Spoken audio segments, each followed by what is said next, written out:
ఆగి చూసిన అనుబంధమే ఇదిలే వయసు మీరిన పాసమే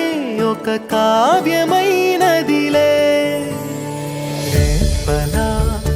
ఎప్పుడు కంటి పాపగ కాచులే